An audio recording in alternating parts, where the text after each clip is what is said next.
Es tiempo de abrir la Biblia juntos, de conectarnos con su palabra y de andar en el camino. Yo creo que muchos de nosotros conocemos personas cercanas que han pasado por estos procesos. No solamente esto, en la iglesia ha sido recientemente salpicada, no estoy hablando de nuestra comunidad, sino la iglesia en general, tal vez de ciertos movimientos que tienen relativa influencia sobre los movimientos evangélicos conservadores, cuyos líderes, después de tener un renombre, han caído. Y después de publicar libros, de tener conferencias, ya sea en predicación, en apologética, llámese en el área que sea, caen en este tipo de pecados. Y es muy duro y es muy fuerte porque primero se vuelve comidilla, se vuelve comentario de muchas personas, el por qué, con quién, empieza a abrir el morbo, los videos en YouTube de un montón de personas intentando explicar que el por qué, señalando, acusando, juzgando movimientos, y se vuelve escándalo.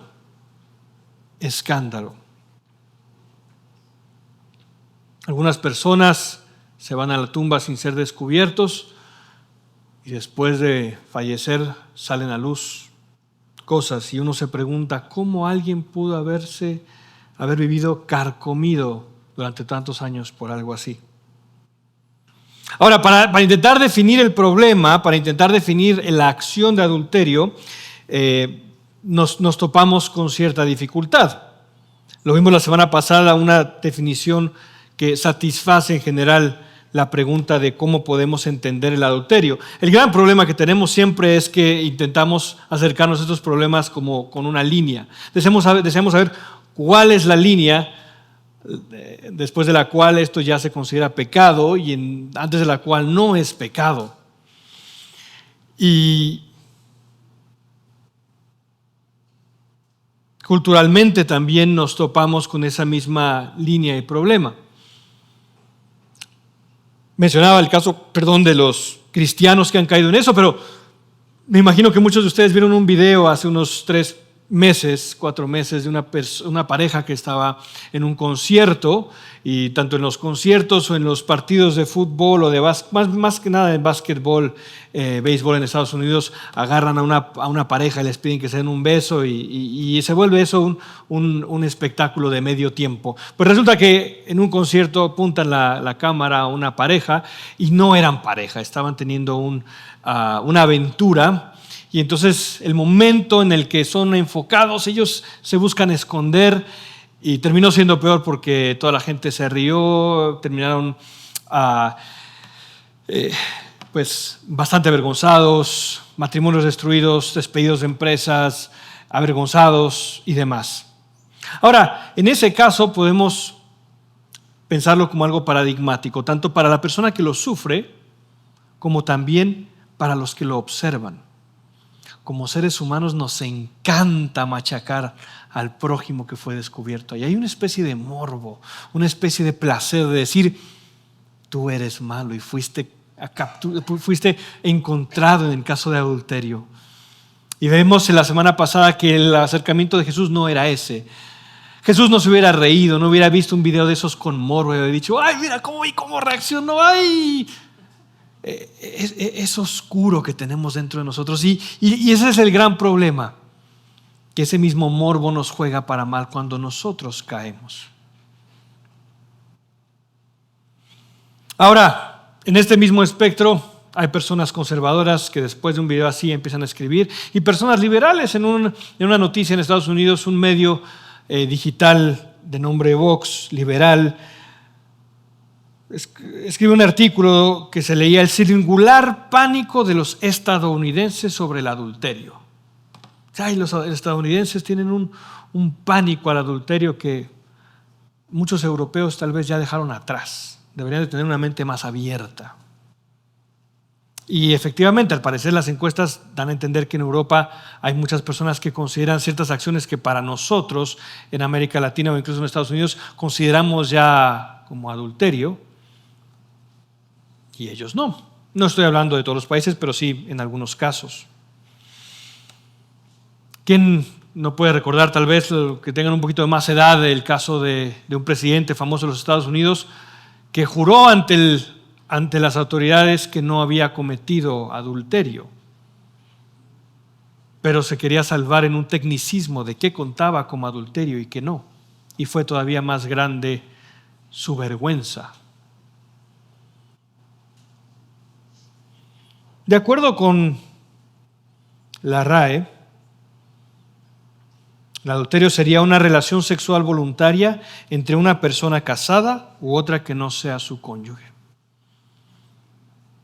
Y cuando hablamos de relación sexual, y permítanme ser un poquito explícito, no se resume o no se reduce únicamente al acto sexual tal como lo entendemos, biológicamente entendido. Porque si ese fuera el caso, habrían muchísimas cosas que se pueden hacer sin llegar a ese punto que no serían consideradas adulterio. Entonces, cuando hablamos de una relación sexual, abarca mucho más que lo que biológicamente entenderíamos como el coito. El acercamiento de Jesús es muy distinto. Cuando vemos en Mateo 5:28, Él dice, ¿saben qué? Han escuchado en la ley, pero yo os digo. Entonces entendemos que Jesús incluso lo amplía más, porque Él dice que Él viene a cumplir el espíritu de la ley. Ahora bien, también en otras predicaciones, cuando veíamos la importancia del cuidado de nuestros ojos y del contenido que consumíamos, nos pondríamos a preguntar, bueno, entonces, ¿dónde estaría? ¿Dónde estaría la definición? ¿Hasta dónde podemos llegar? Y la Biblia no, y se rehúsa a dejarnos una línea que como seres humanos siempre queremos tener. Lo que sí tenemos y que podemos concluir de acuerdo a las Escrituras es: a mayor grado del pecado, mayores consecuencias. Sí, es pecado cuando en mi corazón hay intenciones malignas o cuando en mi corazón estoy tentado a tener una conversación con una mujer y en mi corazón empiezo a fantasear y empiezo a disfrutar de cierta intimidad con mensajes de WhatsApp. Eso ya es pecado. Pero las consecuencias y el daño entre eso e irnos hasta el otro lado van a ser diferentes. Es decir, en ambos casos es pecado. Lo que va a diferenciar son las consecuencias y el daño que existen en ambos casos. ¿Qué estadísticas hay del problema? Veíamos parte de estas estadísticas la semana pasada entre hombres y mujeres. Si pensamos que el 20% de matrimonio, de acuerdo a muchas estadísticas, y no nos podemos poner de acuerdo todavía, hay muchas que hablan de 30% o más del 30%. Es difícil saber el número exacto porque cuando a alguien se le pregunta por si ha cometido un adulterio, pues muchos podrán pensar como este presidente: mientras no haya llegado hasta aquí, no he cometido adulterio. Y otras personas podrán responder más correcta y honestamente. Entonces es difícil saber si los números que nos reflejan las estadísticas son ciertos o no. Podríamos pensar que los más exagerados o los números más altos podrían hablar de un 30, 40 o más %. Y los números más conservadores nos hablan del 20% de parejas. Es decir, que de 100 parejas, en 20 parejas ha habido infidelidad sexual, adulterio. Ahora, entre hombres y mujeres, tal parece que hay una diferencia de un 20 a 13%. Es decir, el hombre cometiendo infidelidad 20% y la mujer en un 13%.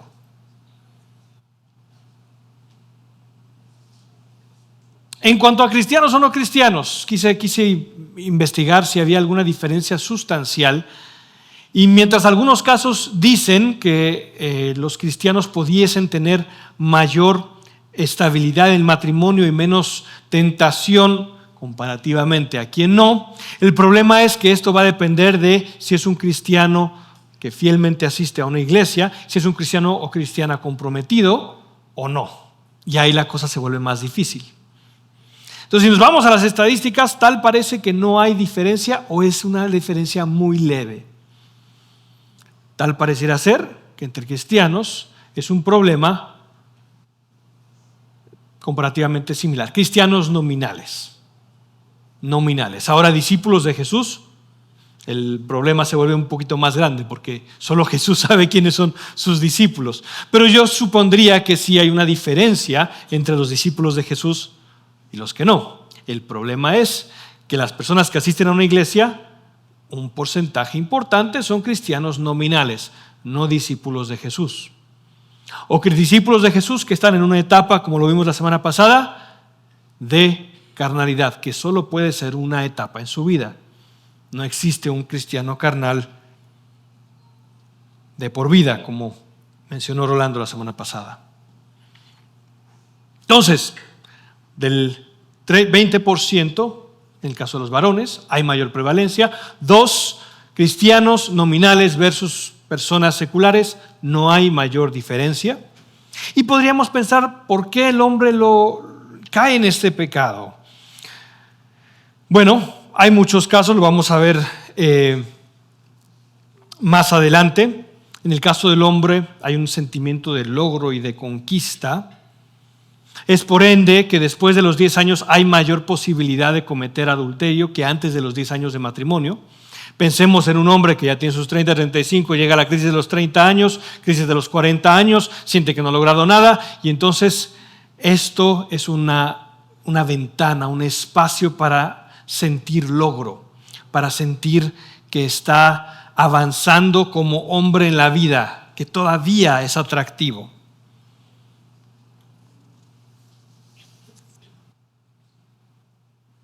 Hay muchos factores que contribuyen a la tendencia, al porqué.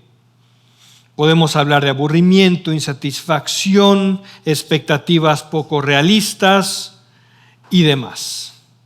Lo que me llama la atención es que de acuerdo a los números, al parecer, las personas mayores engañan más que los jóvenes.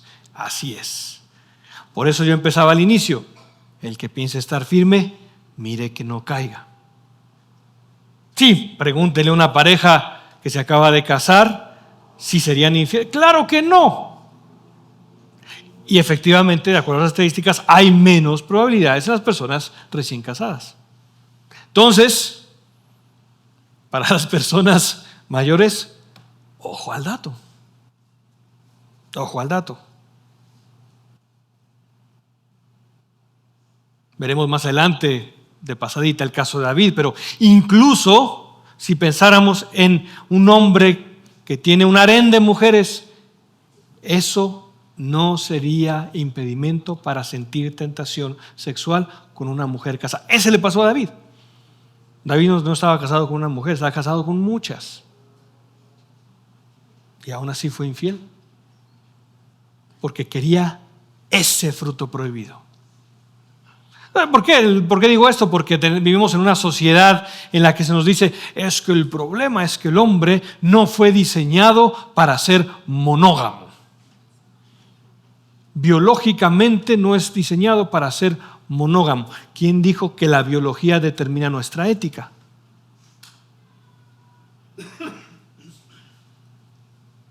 Si a esas vamos, los animales tendrían que ser un ejemplo moral para nosotros. Y ese creo que no es el caso. Pues bien, quisiera que empezáramos entonces, antes de ir para las causas o motivos en el caso del varón, con las consecuencias. Especialmente pensándolo desde la perspectiva del varón. Primero, consecuencias como pareja y consecuencias con el cónyuge. 2, consecuencias a los hijos.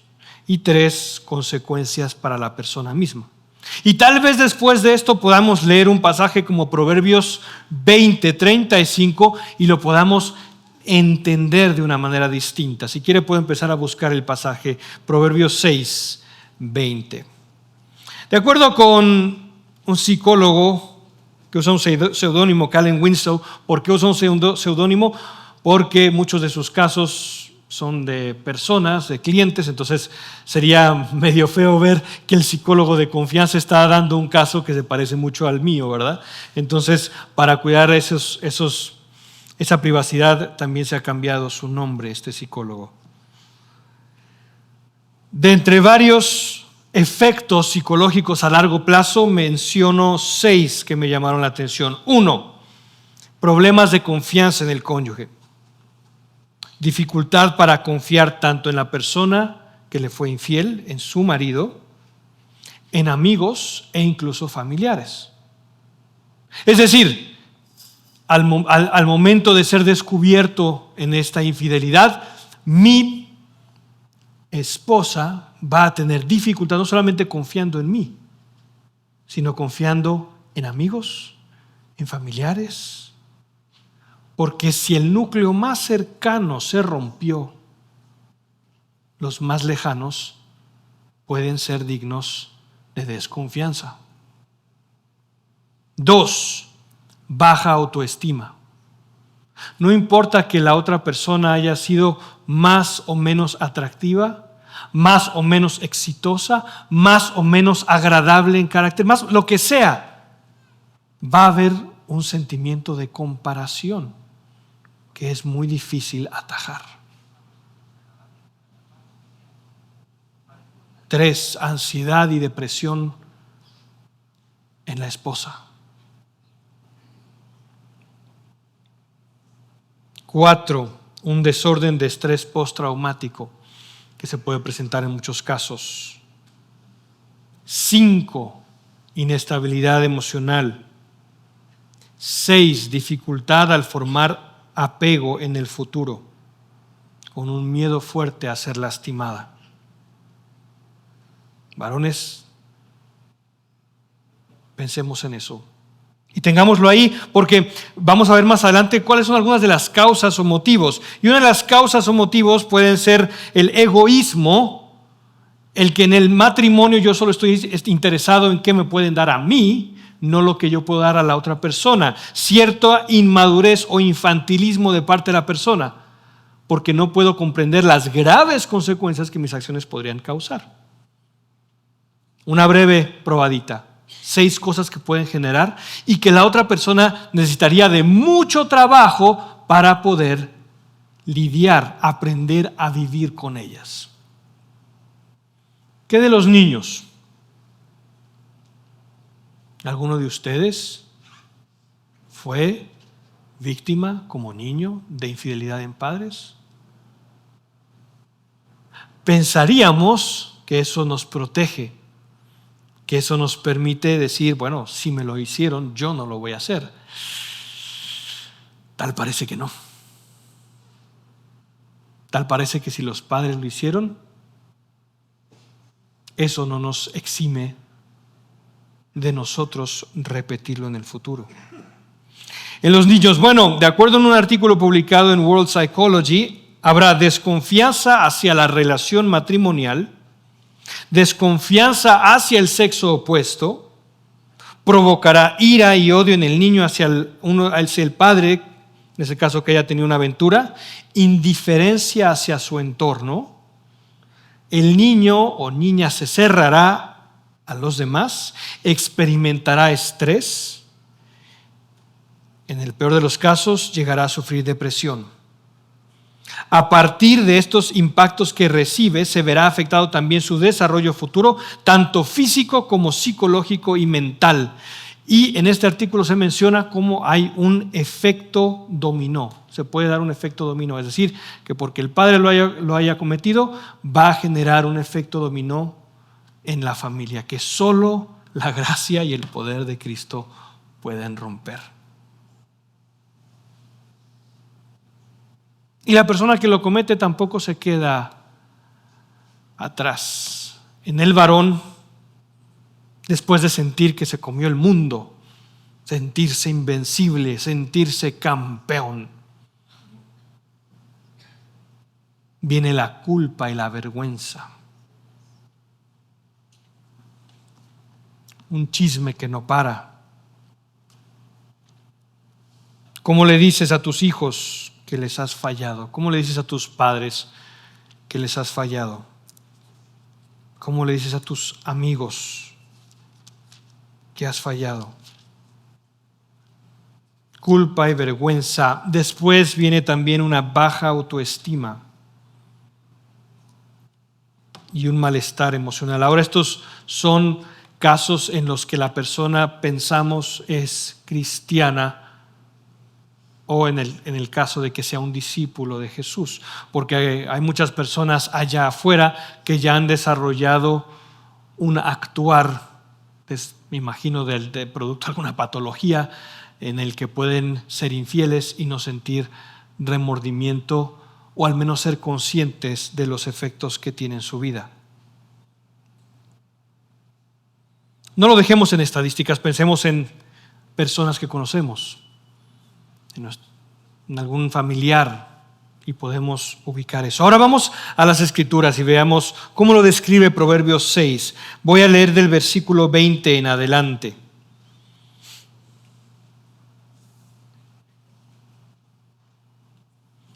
Hijo mío, leo de la Nueva Biblia de las Américas, guarda el mandamiento de tu padre y no abandones la enseñanza de tu madre.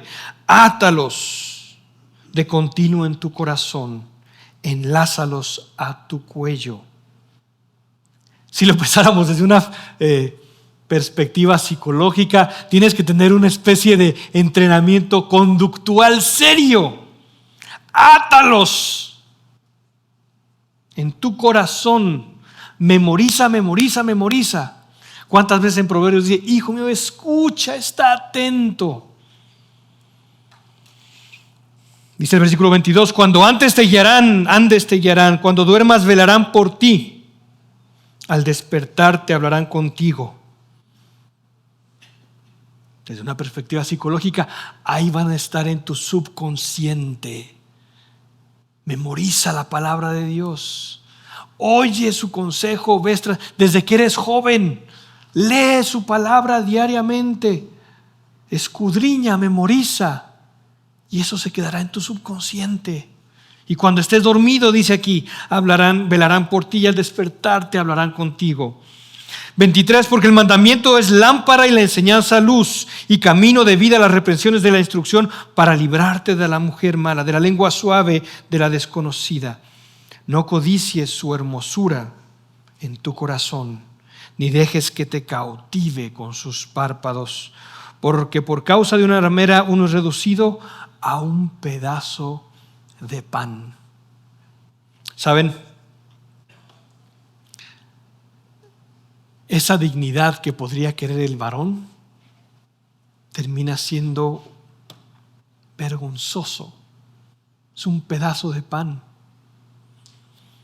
Y seguramente ustedes podrán ver o habrán podido experimentar cómo por ese deseo sexual sin control un hombre puede ser zarandeado, lo pueden traer arrastrado.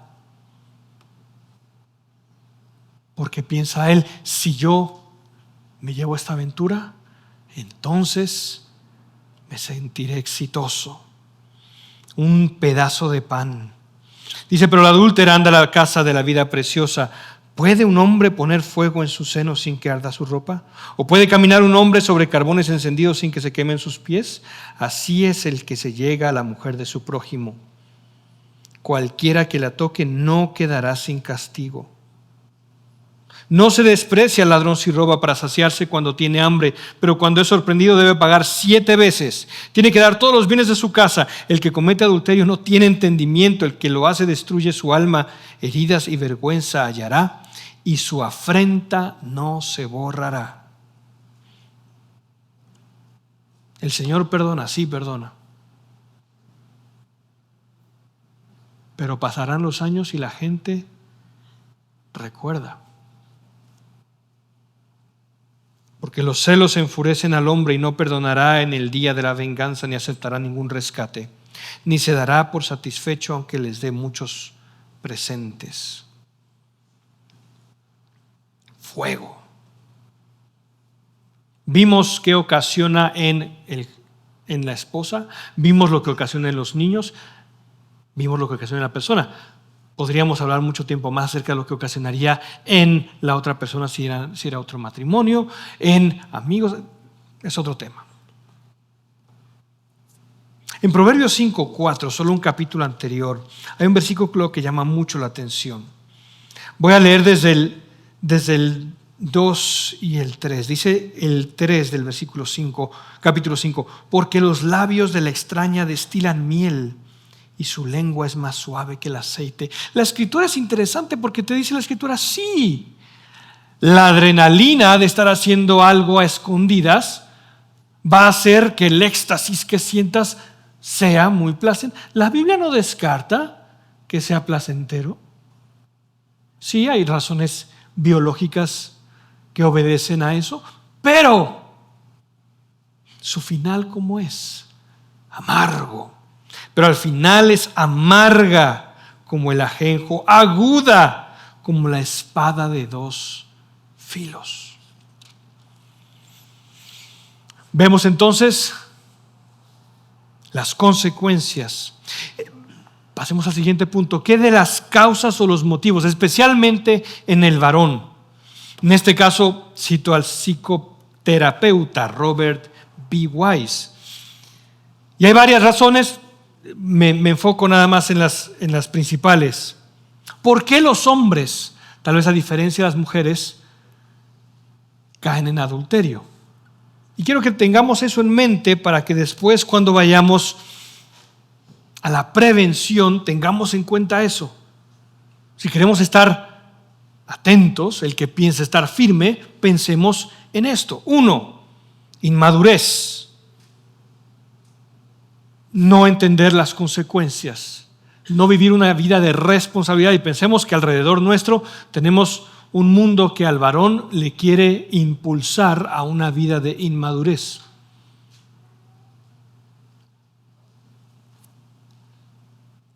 No cargar en sus hombros responsabilidad, no cargar en sus hombros familia.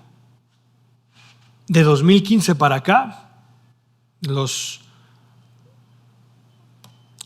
partos en Guatemala bajaron muchísimo. Y eso está viendo también en muchas partes del mundo. Nos aterra la responsabilidad. 2, trastornos concurrentes, alcohol, drogas, etcétera, pueden ser causantes o motivos. 3, inseguridad emocional. Ya lo mencioné anteriormente, crisis de los 30, de los 40, de los 50. 4, sentimiento de fracaso.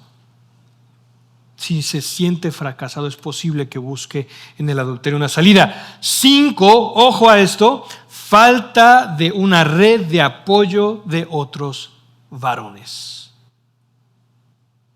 Y aquí podemos apuntarnos hacia nosotros. ¿Cuántos de nosotros estamos en una relación de transformación, en una relación de rendición de cuentas con otro varón en esta comunidad? Si no, eso puede ser un indicador de una alerta roja. 6, confusión entre amor y enamoramiento. Es que ya no siento las cosquillas que sentía cuando me casé. Las mujeres también a veces dicen lo mismo. Perdón, pero no estamos en primaria. Si usted tuviera esas cosquillas el día de hoy, no sería capaz de cuidar a un niño, no sería capaz de tener un trabajo para proyectarse en un futuro, porque mañana, tarde y noche estaría con maripositas diciendo, ¡ay, mi esposa! ¿Y quién dijo que el estado del enamoramiento, que es un periodo biológico, que tiene una duración específica, tiene que ser para toda la vida? No, lo que tiene que ser para toda la vida es un amor mucho más profundo, una conexión mucho más profunda que esas mariposas en el estómago. Varones, jamás piensen que esas mariposas tendrían que estar para adorar. ¿Por qué? Porque entonces cuando empieza a sentir ese mariposeo por parte de una mujer ajena, dice, es que este era el amor que ya no tengo. Hay una explicación neuroquímica para eso. Eso es lo que Dios creó con un propósito, para que Dios no quiera el día de mañana su cónyuge fallece, en su cuerpo exista la posibilidad de volverse a casar. Porque si no, si dijéramos, no, es que jamás me voy a volver a casar, imagínense una persona de 20 años que pierda en accidente a su esposo o esposa, jamás se va a volver a casar porque yo soy fiel a tal persona por el resto de mi vida. ¿O queremos que tenga la posibilidad de volver a casarse?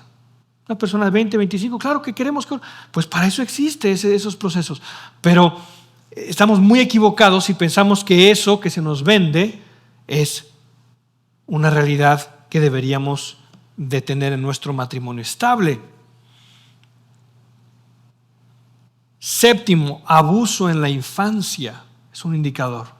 Si hubo abuso en la infancia, puede haber un foco rojo. Egoísmo, ya lo hablamos, con una persona no ha logrado entender una relación marital como un abrirse hacia la otra persona, buscar el bienestar, y solo es un mirarse hacia sí mismo. Expectativas no realistas, molestia, expectativas no realistas, ya lo platicamos anteriormente también, molestia o venganza, como lo vimos la semana pasada, y también en los hombres puede haber motivos como la venganza y singularidad terminal. Yo no conocía que existía ese término, singularidad terminal. Es la creencia de que la propia situación es fundamentalmente diferente y única a tal punto que nadie más puede entenderle. Es decir, es que solo yo yo entendería en ese caso que no se debe de cometer un adulterio, pero mi caso es único. Eso le pasó a un famoso apologista. Le decía a las personas con las cuales, es que tengo una carga ministerial tan fuerte y nadie me entiende.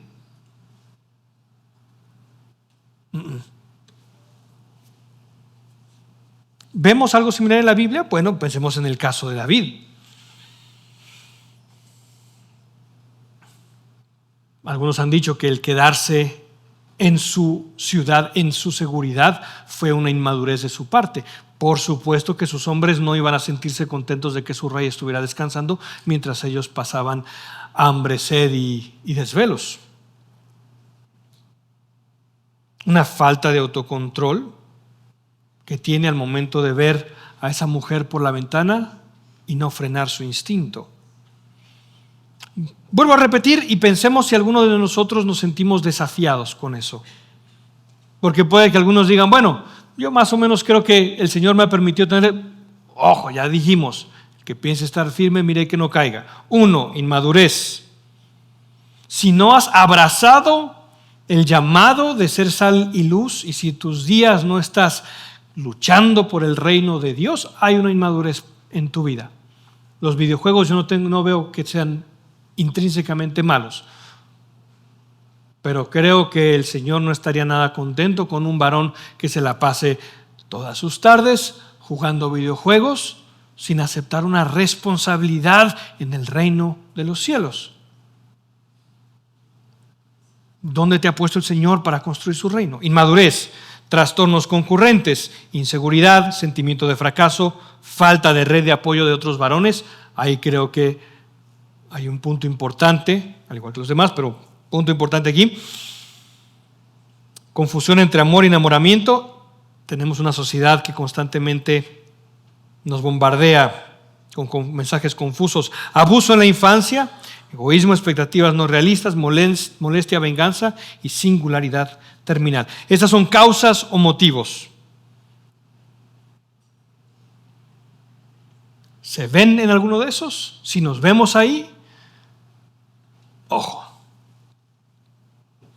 Prevención. ¿Cómo podemos prevenirlo? Ya hablamos primero de lo que ocasiona los resultados. 2, ya hablamos de las causas o motivos. Ojo, y en estas causas o motivos quiero que incluyamos hombres jóvenes, que nos incluyamos ahí. Si alguno de estos puntos te identificó a ti, a trabajar en eso. Prevención. Prevención.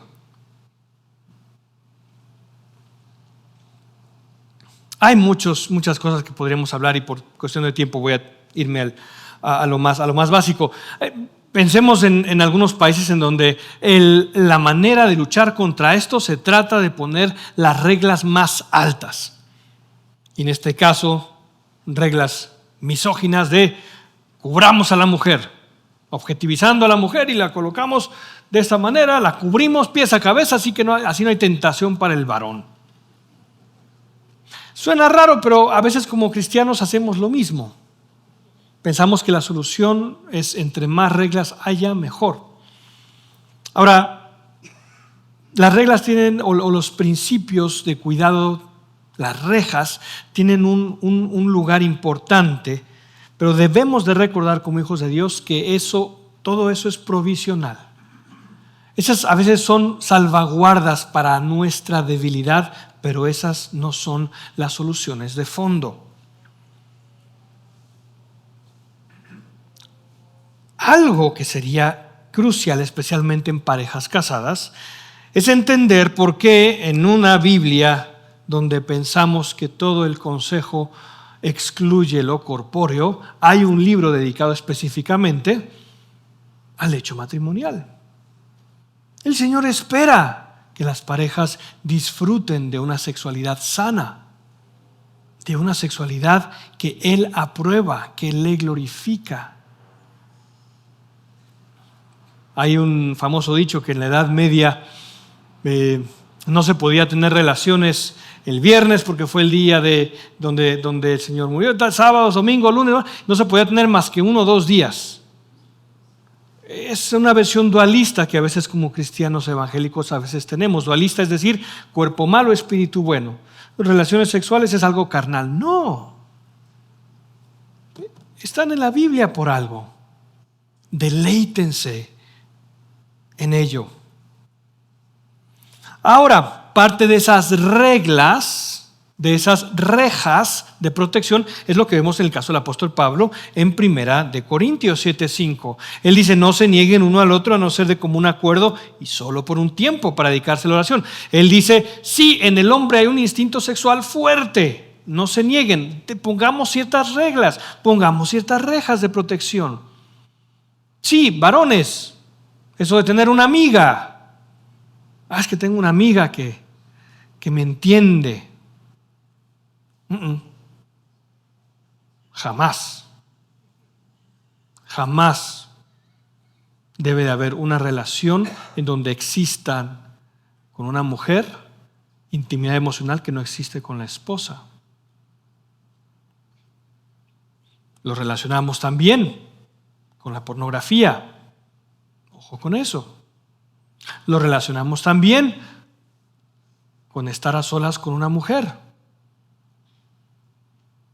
con una persona, con una amistad, que no hay, simplemente somos amigos, vamos y nos tomamos un café juntos, solos. ¿Debería de haber rejas para eso? Sí, de nuevo, podemos pensar, es que yo la amo como una hermana y ella me ama como un hermano en Cristo. Qué bueno, y eso debería ser la meta, que a hombres y mujeres nos veamos como hermanos, literalmente con esa pureza. Pero el que piensa estar firme, mire que no caiga. No es sabio.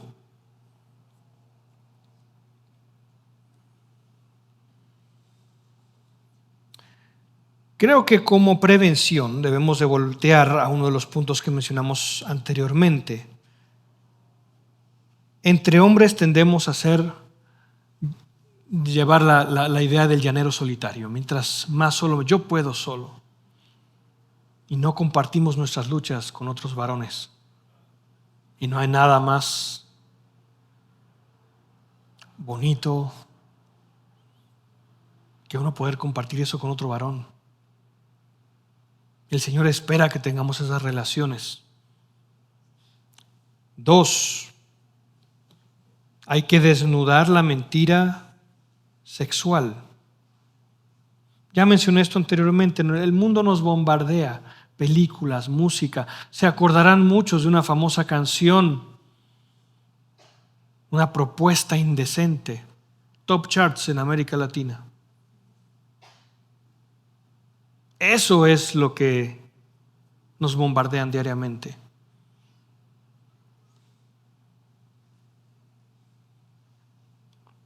Me llama la atención mucho en Génesis 38 y 39, dos capítulos que son como una especie de paralelo.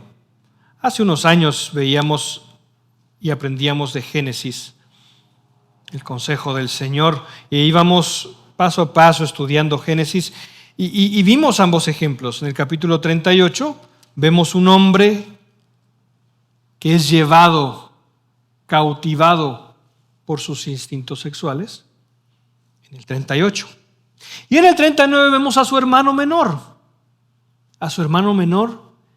que estando en un palacio real con la esposa de su jefe, que le dice, ven y acuéstate. Y no fue una vez, continuamente estaba, José, ven conmigo, ven. ¿Y qué podría decir algún varón? Pues es mi jefa. Señor, tú sabes que es mi jefa. Si le digo que no, lo sabemos. Si le decimos que no, ¿qué? La venganza de una mujer puede ser muy, muy, muy dura. No se verá los golpes, pero puede ser mucho más violenta que la de un hombre. Muy dura. Y lo sabemos. ¿Y cuántos varones dirían, ¿y si le digo que no? ¿Y si le miente a mi jefe? Seguramente José también le tentó. Pero pensemos y pongamos atención en la respuesta de José, y ahí tal vez podemos entender qué fue lo que lo fortaleció en ese momento. Capítulo 39 de Génesis. Primero le dice, hay confianza y responsabilidad. No había inmadurez, recordemos lo que vimos en las causas o motivos. No había inmadurez. No había egoísmo. No había sentimiento de fracaso e inseguridad. Él dice, estando yo aquí, mi amo, leo del versículo 8, estando yo aquí, mi amo no se preocupa de nada de la casa y ha puesto en mi mano todo lo que posee. No hay nada más grande que yo en esta casa y nada me ha rehusado excepto usted, pues es su mujer. Responsabilidad. Y segundo punto, ¿cómo entonces podría yo hacer esta gran maldad y pecar contra Dios? Tal parece que José practicaba esto que vimos en Éxodo. Yo sé que sería anacrónico, pero pensémoslo. Átalas, ahí está, constantemente. ¿Cómo puedo pecar contra mi Dios? ¿Cómo puedo pecar contra mi Dios? Él entendía las consecuencias y eso le llevó a ser responsable de sus actos. Prevención. Terminemos. ¿Qué pasa si hemos pecado?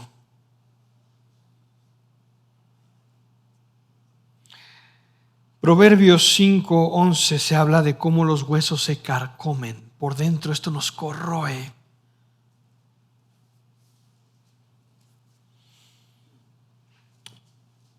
Por tiempo no podré decir varias cosas que tenía aquí en mente, pero me voy a quedar con un pasaje y una referencia específicamente. Rolando leyó el pasaje de Corintios al inicio de nuestra reunión el día de hoy. Habla claramente de cómo hemos sido comprados por un precio. Pero a esta comunidad de personas que luchaban, muchos de ellos porque había una especie de prostitución cúltica en Corinto, había cierta liberalidad. Corinto era una ciudad muy liberal. Pensemos los países más liberales. Bueno, Corinto era algo así.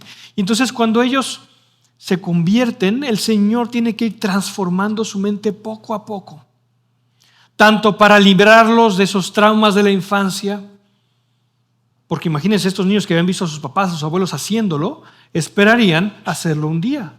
Y queda nuestra sociedad machista donde veíamos a nuestro papá o nuestro abuelo diciendo, es que yo tengo muchas. ¿Cuántas veces en mi propia familia una vez se le dio un consejo a un hombre? Se le dijo, por favor nada más que no se entere ella. Eso te lo pido, le dijo el padre de la novia, con que no se entere ella. Él lo había hecho también. Y en esta sociedad machista, ahí está en el subconsciente esa idea. Y con la música, y con las películas, y con las amistades. Y de pronto algún amigo cristiano cae en eso y dice uno, bueno, pues si él cayó, ¿y por qué yo no?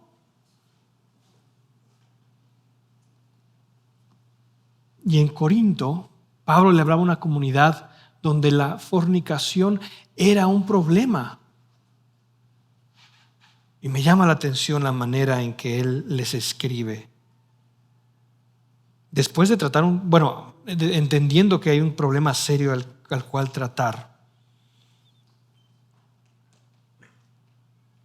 Versículo 2 del capítulo 1 le dice: a la iglesia de Dios que está en Corinto, a los que han sido santificados en Cristo Jesús, llamados a ser santos. Aún así, Pablo los veía con esa capacidad. Los veía como santos. Santos ya ahora los que habían puesto su fe en Jesús, y santos ya ahora los que iban a ser seguían siendo santificados. Hay perdón y hay misericordia en nuestro Señor. No hay ningún pecado que Él no pueda perdonar.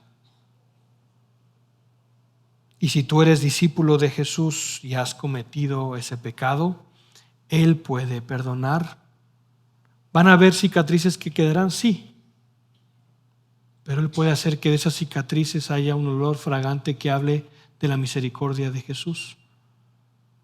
Que cuando tú te presentes con alguien, no te presentes como el perfecto, como muchos fariseos lo pueden hacer, sino el que pecó, pero que de ese pecado ha surgido gracia que poco a poco ha transformado el dolor. Y aquí también hay una vuelta a la cruz. ¿Cómo puede la cruz transformar la inmadurez del varón? Entendiendo que ha sido comprado por un precio, entendiendo que todos los días debe de tomar su cruz. ¿Cómo puede la cruz transformar los trastornos concurrentes como el alcohol y las drogas? ¿Cómo la cruz puede transformar una crisis de los 30 y los 40? Si hay una crisis de los 40 a los 30, vuelve a la cruz. La respuesta no son más reglas, es que en todo esto se pueda transformar por medio del seguimiento radical a Jesús. Puede haber sentimiento de fracaso en un discípulo de Jesús, un discípulo incondicional que está viviendo su fe. Y si lo hay, ¿cómo puede ser transformado por medio de la cruz? ¿Cómo puede ser transformado por medio de la cruz la falta de una red de apoyo entre otros varones? El egoísmo, puede haber, ¿cómo es el egoísmo transformado por medio de la cruz? Puede haber venganza cuando hay una transformación por medio de la cruz. Les invito a inclinar su rostro conmigo esta mañana. Padre, esta mañana hemos sido desafiados por medio de tu palabra. Vemos claramente tu mensaje y tu desafío en las graves consecuencias que nos muestras en Proverbios, en los casos como los de David, como los de Judá, pero también casos exitosos como el de José. Señor, como comunidad y como iglesia cristiana universal, nos dolemos por los muchos casos de personas que han caído en esto y de los muchos que habrá por caer. No nos declaramos fuertes, no nos declaramos justos porque no es nuestra justicia la que brilla en nosotros. No venimos ante este problema como el pecado ulterior, el más grande, pero que si yo no he cometido esto y sigo siendo chismoso, soy mejor. No, Señor. No, Señor. Venimos ante este pecado como venía Pablo con los corintios, desafiándolos, reprendiendo y llevando de vuelta a la cruz. Señor, en esta comunidad habemos muchos varones que seguramente luchamos con esos síntomas que mencioné anteriormente, con el infantilismo, con el Peter Pan interior que nos invita a ser niños por siempre, con el egoísmo, con una sexualidad mal entendida, con el machismo, con la falta de vulnerabilidad con otros hombres. Y sabemos que nuestro ejemplo perfecto, Jesús, no fue así. Queremos pedir que en esta comunidad transformes a cada varón, que nos permitas transformar nuestra masculinidad por medio de la cruz. Que ningún mensaje que se proponga allá afuera, ya sea de masculinidad incorrecta, de un machismo o de un hombre sin propósito, sin virilidad, sin fuerza, afeminado, ninguno de los dos, Señor. Queremos una masculinidad bíblica. Levanta hombres firmes, levanta hombres fieles. Líbranos de este pecado, pero no por ser un pecado, sino porque queremos ser fieles a tu cruz, a tu llamado, a ser santos. Por Cristo Jesús. Amén. Gracias por acompañarnos hoy. Esperamos que vuelvas y sigas conectado con la palabra. También te invitamos a que nos sigas en nuestras redes sociales. Hasta pronto.